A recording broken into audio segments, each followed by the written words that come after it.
As Molly described, we have actually an EPA STAR grant to look at how chronic stress interacts with people with thought air pollution to make asthma worse in kids in the Ironbound and Newark.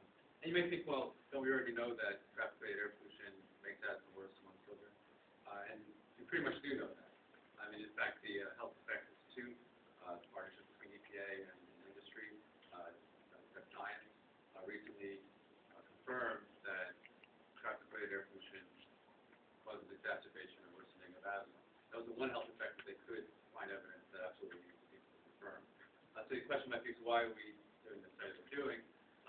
We're trying to advance that further by looking at how chronic stress, which gets experienced in urban areas, environmental justice communities like the Ironbound, how that interacts with diesel exhaust to make asthma worse. There's other areas that chronic stress makes asthma worse. So we're looking at a scientific question about how chronic stress and diesel exhaust interact, and looking at the mechanism, what we call mechanism, sort of how that happens. And then you might also ask us, why is that important, how that happens. Then the answer to that may be that knowing how it happens can help to increase our confidence that there is a real interaction here. We know that kids with asthma in Newark and other communities, environmental justice communities, do have worse asthma. And we know that air pollution may be contributing.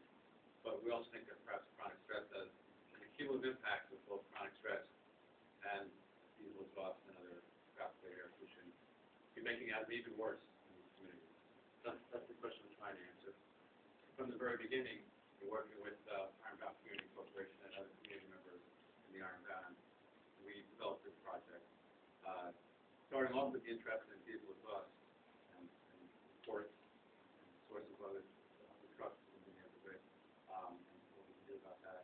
But then also looking at the cumulative impact of the question about the market and even more vulnerable because of their stress, chronic stress, from perhaps exposure to violence.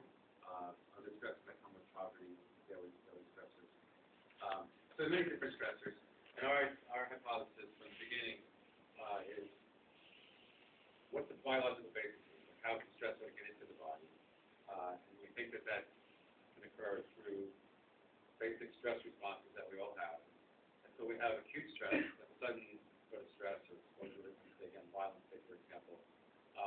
We have release of epinephrine and norepinephrine and cortisol, which are stress hormones, which should be protective in asthma, in that people, when they have asthma, obviously that's a very acute stressor itself, being short of breath.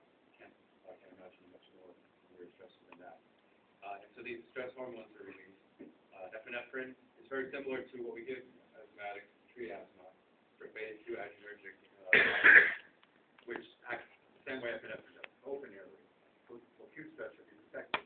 And also cortisol, like the inhaled corticosteroids that they maintain their asthma. And that's anti-inflammatory, it's also protected. So our hypothesis is that chronic stress actually downregulates these what should be protected acute stress responses. And so they have this very sort of complex scientific question, which interests us as academics. It also can be generalizable and then perhaps contribute to our general understanding of how stress makes asthma worse under certain circumstances, including like in today's communities. But at the same time, we're working with the community to try to work with them to develop knowledge about how diesel exhaust is affecting people in that particular community that can contribute to their actions to try to reduce diesel exhaust air pollution in the community. So I think, it's a very good example of how academics can sort of further our goal, which is to gain new knowledge and to develop generalizable knowledge, and at the same time, working with the community, help to answer the community's questions, we get data, scientific information that the community can use to help us solve their problems. These things can sometimes be very different. The agenda can certainly be very different. In the sense that, from an academic point of view, we're interested in new knowledge, like we want to discover new knowledge. And so that implies that when we ask a question, we don't know what the answer is necessarily.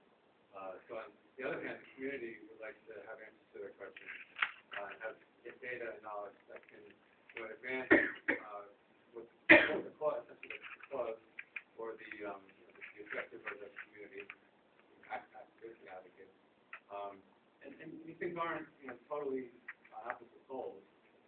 He sort of conceptualize those things sort of very different. But at the same time, the scientists were interested in promoting health in the community.